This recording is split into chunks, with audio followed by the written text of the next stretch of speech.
German কখনো এটা নিয়ে অহংকার করে না। আর আর্জেন্টিনা আসলে তাদের তো অনেক দিন পরে বিশ্বকাপ আসছে গত 22 সালে। একমাত্র প্রতিদ্বন্দ্বী জার্মানি, কারণ এই পর্যন্ত আর্জেন্টিনা যে কটা ফাইনাল আসছে বেশিরভাগই জার্মানি গেছে, নাহলে জার্মানির মুখে এতগুলো কথা পাইতেন না। আসলে ফুটবল হলো বুজুর্গদের খেলা, এটা বুঝে শুনে সাপোর্ট করতে হয়। আপনি দেখবেন একজন জার্মান সাপোর্টারের কাছ থেকে 7 আপ নিয়ে 7 গোল নিয়ে, আমরা এটা জানি যে মারাকানায় যে দুর্ঘটনার রাত ঘটেছিল, যা ব্রাজিলের যে ইতিহাস ঐতিহ্য সংস্কৃতি ফুটবল ইতিহাসে এটা কখনো অস্বীকার করা যাবে না। কিন্তু যদি আপনি বলেন যে 7 আপ এটা একটা জাস্ট দুর্ঘটনা, তো কোনো জার্মান সাপোর্টার এটা নিয়ে মানে করে না, প্রাইড করে না।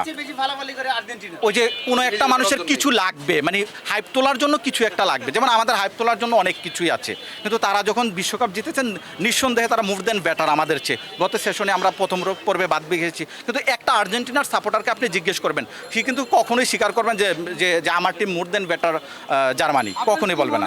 সত্যি কথা ভাই, ওইটা একটা দুর্ঘটনা ছিল। যে ব্রাজিলের যে ইতিহাস ঐতিহ্য সংস্কৃতি, এখানে 7 গোল একটা মারাকানার সেই স্তব্ধময় রাত একটা দুর্ঘটনা ছিল। যেমন বাংলাদেশের জন্য আমরা একবার দেখেছিলাম যে হংকংয়ের সাথে ক্রিকেটে হেরে গেছে ঈদের আগের দিন, ওই ঈদটা আমার মাটি হয়ে গেছিল। তো সব মিলিয়ে এটা একটা দুর্ঘটনা ছিল, এবং এটা নিয়ে মাতামাতি করার কিছু নেই। যেমন আপনারা তো জার্নালিস্ট, দেন দেখবেন কখনো কোনো জার্মান সাপোর্টার এটা নিয়ে কোনো মাতামাতি করবেন, এটা দুর্ঘটনা ছিল। যেমন বায়ার্ন মিউনিখ বার্সেলোনাকে 8 গোল দিয়েছে, 8-2। তো যেটা হয়েছে, বার্সেলোনার অধিকাংশ সাপোর্টার কিন্তু আর্জেন্টিনা কেন্দ্রিক।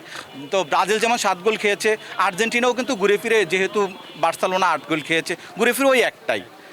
তো সব মিলিয়ে এটা খেলার অংশ, কিন্তু জার্মান কখনো এটা নিয়ে অহংকার করে না। আর আর্জেন্টিনা আসলে তাদের তো অনেক দিন পরে বিশ্বকাপ আসছে গত 22 সালে। তো এর আগে আসলে তাদের এগুলো মানে কথা বলার মতো কোনো সোর্স ছিল না। তো ওই 7 গোল তারা সোর্স করেই কথা বলেছে, আর কিচ্ছু না।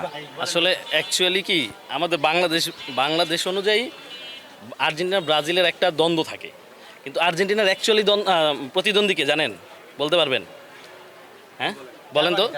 একমাত্র প্রতিদ্বন্দ্বী জার্মানি, কারণ এই পর্যন্ত আর্জেন্টিনা যে কটা ফাইনাল আসছে বেশিরভাগই জার্মানি গেছে, নাহলে জার্মানির মুখে এতগুলো কথা পাইতেন না।